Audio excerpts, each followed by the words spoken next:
Thank you very much for dropping by. I know you have a lot of preparation before the season begins. How are you? I'm doing good. Glad to be on the show.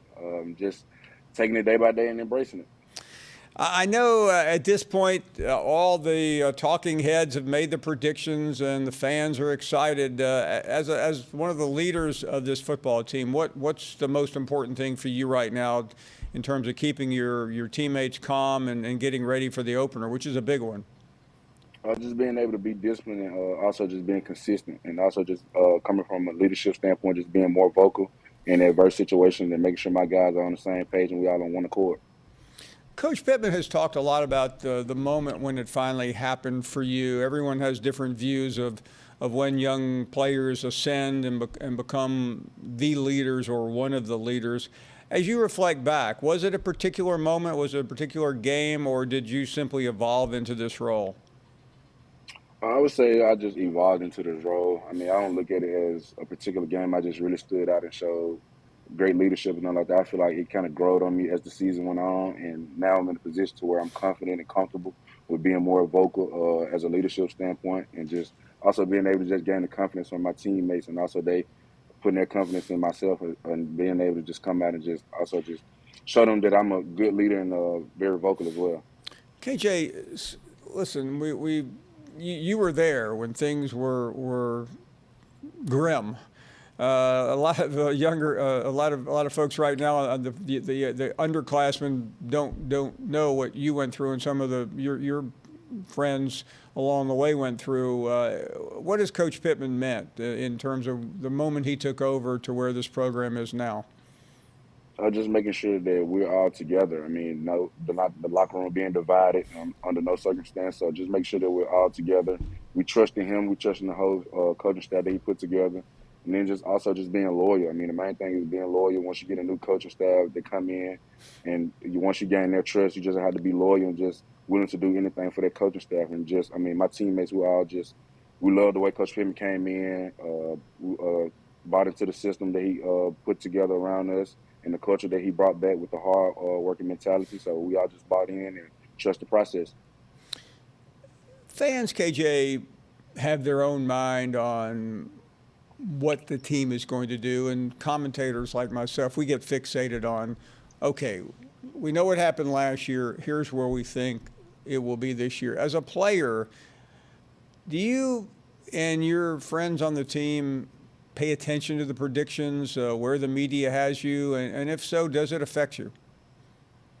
We look at it. I mean, there are. I mean, it's social media. It's all of social media. I mean, pretty much we're on social media throughout the day. So, I mean, we check, we seize it, but I mean, it just also just motivation to just drive us each and every day to just prove everybody wrong. I mean, that's just the standard here. I mean, we always been the underdog. So just being able to look at those predictions and then just move along, embrace it. We look at it, use it as motivation to fuel the fire.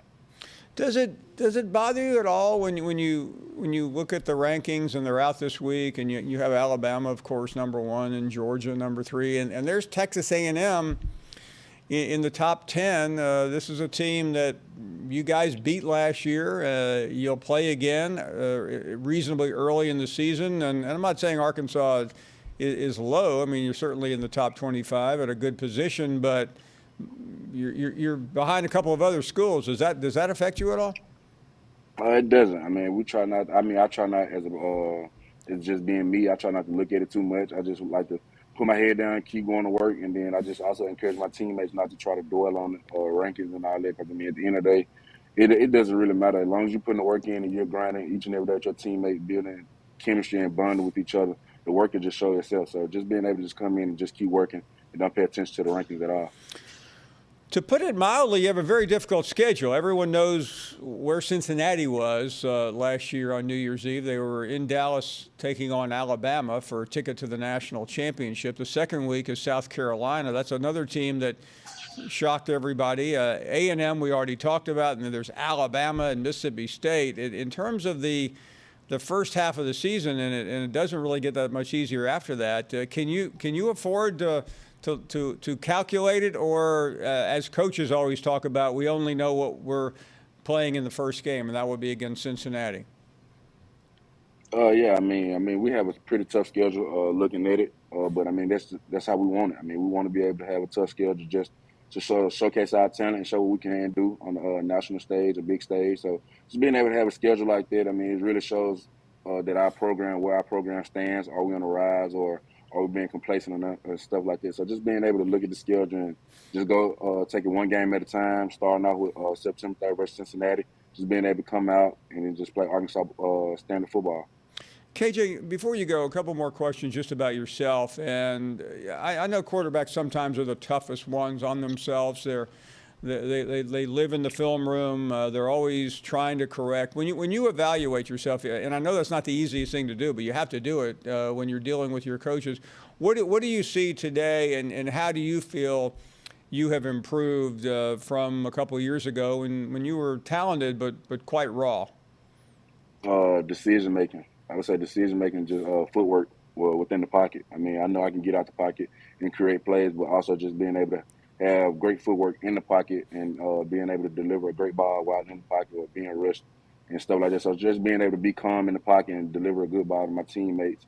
And also when I say decision making, just being able to just go through all my reads and not trying to force the ball and fit the ball in tight windows when I don't have to, when I can just check the ball down. So just decision making on where the ball should go and knowing where the ball should go based on what the defense is trying to disguise or what coverage they're getting into. So just decision making and footwork within the pocket.